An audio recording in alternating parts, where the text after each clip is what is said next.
Thank you very much. I just want to applaud this conference, and this is my first time here, so it's a joy to be here. And I wanted to applaud the conference and the organizers for such a robust integration of climate justice into this discussion, because they are completely in intersection with each other, climate justice and reproductive justice. For me, climate justice is reproductive justice, and reproductive justice is climate justice. And so I wanted to just start off with a few of the intersections in terms of the fact that right now we're living some of these intersections. The lights in this room, the food that we eat every day, the fact there were 120 tornadoes last night across the plains of the US, famine that's happening right now in the Horn of Africa, the thousands of unintended pregnancies that are happening in the US now, land grabbing in Latin America, and the fact that if you're an African American, you most likely know a child who has died from an asthma attack. All of those are intersectional in this issue of the intersection of climate justice and reproductive justice. I'm speaking from notes here. My technology's not with me. Okay, so I wanted to speak a little bit about the continuum of climate change and how that intersects at every point with the issues that we were talking about in terms of reproductive justice. That there are communities and people who are least responsible for driving climate change, and some of the drivers of climate change include the toxic emissions from energy production and energy usage. It includes the landfills that are disproportionately in certain communities. It includes transport of goods, particularly luxury goods and other goods that aren't necessarily locally developed. And it includes war itself and the massive usage of energy and the massive pollution that happens through the war process. It also includes the deforestation that happens and that's driven largely by certain forces that removes the natural absorption that we have for carbon dioxide, which is the primary driver of climate change. In terms of impact of the drivers, we see that the U.S. in terms of who's actually driving climate change in the first place, we see the U.S. is only 4% of the nation's population, but it emits 25% of the emissions that drive climate change. And there we begin to see the fact that the countries that are most responsible for climate change are last hit and least hit by the impacts of climate change. But still within that, there are communities in the U.S. that are disproportionately impacted, and those communities are also the least responsible. So whether it's communities of color, low-income communities, women, LGBTQI persons in general, and we all overall consume less and conserve more. So again, we're least responsible for climate change.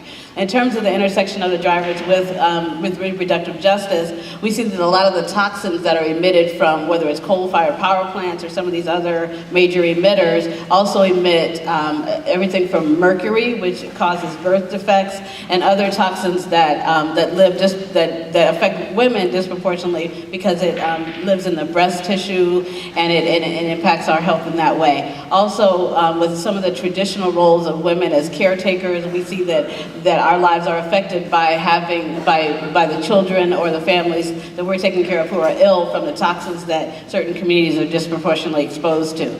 We also find ourselves disproportionately impacted by the results of climate change, whether it's disaster, and like I talked about the tornadoes, or whether it's Hurricane Katrina, and the fact that women are disproportionately experiencing violence as a result, because the incidence of violence spikes during disasters, and that's what we're finding that's happening. Also, hate crimes and LGBTQI persons, you see a spike in hate crimes and insecurity, whether it's during disaster or whether it's during war, which also is the impact of climate change, because when resources become scarce, then war increases, and there's certain populations that are more impacted by that. And then also the shifts in agricultural yields. We see certain communities that are food deserts or who are experiencing food apartheid, and as climate change increases, then the food becomes less available, which again impacts certain communities and impacts us disproportionately.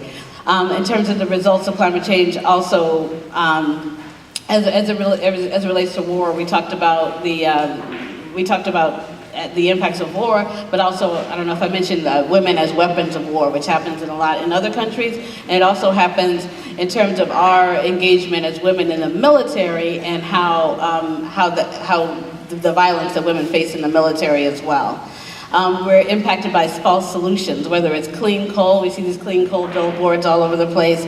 Clean coal itself is not, it might have some some minimal effects in terms of capturing carbon, but it also it allows these industries to continue to pollute and emit the mercury and the other toxins that impact us. So it takes care of one part of the problem, but it still leaves others of us affected.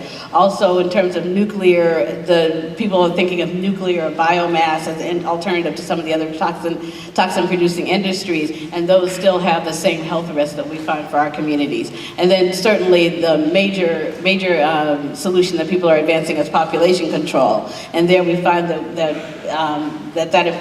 affects the reproductive justice aims that we're talking about, the co-optation and the control of women's bodies, largely certainly focused on women of color and countries in the global south. Again, least responsible, most impacted by even the solutions.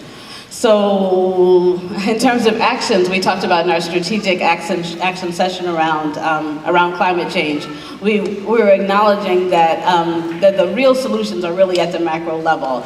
We can surface the intersections that we all face in all that we do in our work and so forth. We can also live sustainably and focus on local economies, cooperative living, and as well as our own personal conservation habits, because every little bit counts. But we also talked about the need to really engage communities to talk about these issues so that we're grounding the movement in discussions around the experiences of communities and the threats that communities face, and as well as building on the assets and the opportunities in communities. We said that together the communities can work together to design local solutions as alternatives to false solutions that are driven by corporate interests.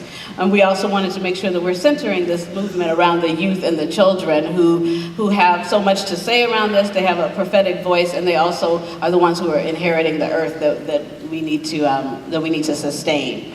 So again, we talked about the multiple systemic issues, whether it's systemic, so we need to look at systemic and social strategies to address capitalism, militarism, corporate appropriation of land, natural resources, women's bodies, and human rights as a whole. But in the meantime, we need to be working on these mid-level issues like decision-making spaces and zoning or siting of these toxic facilities, permitting of toxic facilities, or setting the larger policy agenda around energy and climate change.